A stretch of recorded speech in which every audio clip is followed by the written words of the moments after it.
네, 144차 최고위원회의를 개회합니다.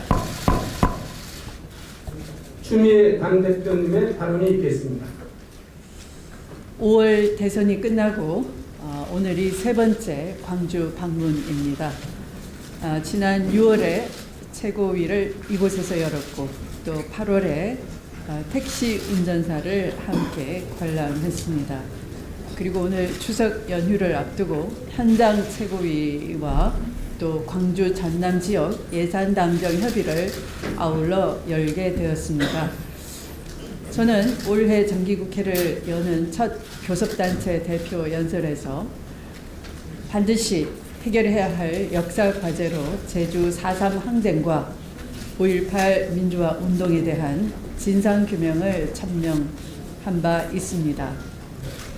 제주 4.3이 끝나고 불과 26년 만에 광주 5.18이 일어났던 것입니다. 그 사이 장면 정부에서는 당시의 국회가 제주 4.3의 진상을 밝히려고 했었습니다. 그러나 그 후에 일어난 5.16 쿠데타 세력이 그 진상규명 노력을 무산시키고 또 제주 4.3을 매장시켜 버렸습니다. 5.16 쿠데타 세력의 후예가 5.18을 저질렀으니 이를 보면 불의를 묵인하거나 덮어주는 것은 또 다른 불의를 잉태하는 것이라는 것을 알 수 있는 것입니다. 두 사건은 닮은 꼴입니다. 그래서 진상을 낱낱이 밝히고 백서를 기록으로 남겨야지만 다시는 그 같은 불의가 이 땅에 재발하지 못하게 될 것이라는 것입니다. 전두환 정권이 저지른 광주 5.18 민주화 운동에 대한 잔악하고 반헌법적이며 반인륜적인 행태가 하나씩 드러나고 있습니다. 헬기 기총사격, 전투기 폭격 대기 등 이런 사실들은 국민들에게 끔찍하고 엄청난 충격으로 다시 다가오고 있습니다. 이를 제대로 규명해야 한다는 국민적 요구가 나날이 높아가고 있습니다. 더불어민주당은 지난 12일 의원총회를 열어서 국회의원 만장일치로 5.18 특별법을 당론으로 발의했습니다. 5.18 특별법이 이번 정기국회에서 반드시 통과될 수 있도록 민주당은 최선을 다할 것을 약속드립니다. 오늘 저녁 청와대에서 문재인 대통령과 여야 정당 대표들의 회동이 열릴 예정입니다. 유엔 총회 및 한미 정상회담, 한미일 정상회담을 비롯한 대통령의 외교 성과를 공유하고 한반도 평화를 위해 대통령과 여야 정치권이 초당적인 협력을 다짐하는 자리가 되어야 할 것입니다. 최근 북미 간 말폭탄의 질주에 불안감도 커지고 있습니다. 지금 시기는 한반도에서 전쟁의 위기를 거두어내고 평화의 기운을 살리는 것이 정치권의 제1의 과제일 것입니다. 그러기 위해서는 한반도의 주인인 우리가 중심을 잘 잡고 민족의 안위가 걸린 엄중한 정세를 잘 관리하고 대응해 나가야 할 것입니다.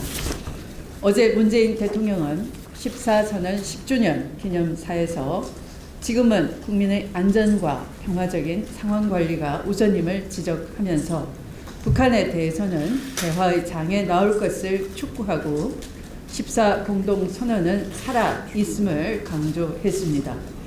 민주당은 문재인 대통령의 인식과 제안에 적극 공감하며 역대 정권들이 벌인 남북 화해 노력의 결정판이라 할 수 있는 14 공동선언의 정신을 적극적으로 개선 발전시켜 나갈 것입니다. 그것이 김대중, 노무현 두 분 대통령으로부터 지켜온 민주당의 일관된 평화의 원칙이자 우리 민족이 모두 함께 사는 길이기 때문입니다. 초당적 협력이 절실한 안보 상황에서 제1야당이 청와대 회동을 거부한 것은 대단히 유감입니다. 홍준표 대표는 보여주기 행사는 싫다며 오기만 부려서는 안 될 것입니다. 지금은 정치권이 당리당략을 따질 것이 아니라 오로지 국민의 안위와 국익을 위해 초당적인 협력을 해야 할 때입니다. 지금의 안보 위기에 대해 과거 집권당인 자유한국당은 그 책임이 결코 가볍지 않다는 점도 지적하지 않을 수가 없습니다. 그런 점에서 함께 머리를 맞대고 안보 위기에 대한 지혜를 모으는 자리를 외면해서는 안 될 것입니다. 다시 한번 홍준표 대표의 회동 참석을 정중하게 당부합니다.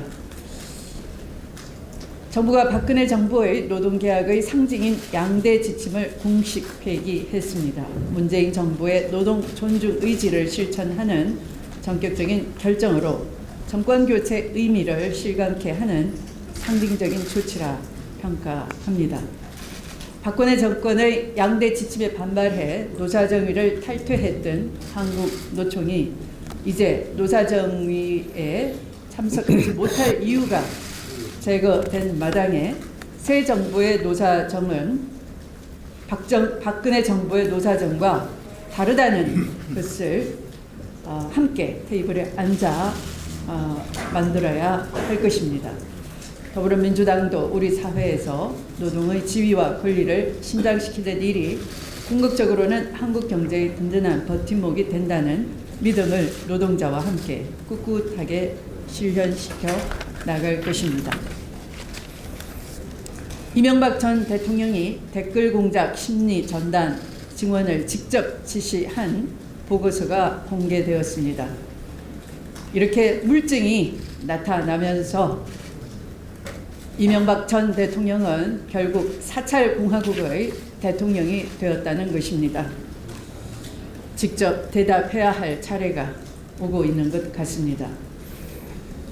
국민을 보호해야 될, 국민을 보호할 책무가 있는 국군의 사이버사령부 심리전단의 적이 무고한 국민이었다는 사실은 경악해 하는 것입니다. 국군 최고 통수권자가 평범한 국민을 상대로 심리전을 펼친 것은 마치 5.18 광주에서 시민을 대상으로 군사작전을 펼쳤던 전두환과 하나도 다르지 않다는 점을 분명히 강조합니다.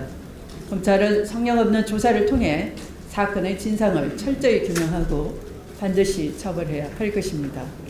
말씀을 마치겠습니다.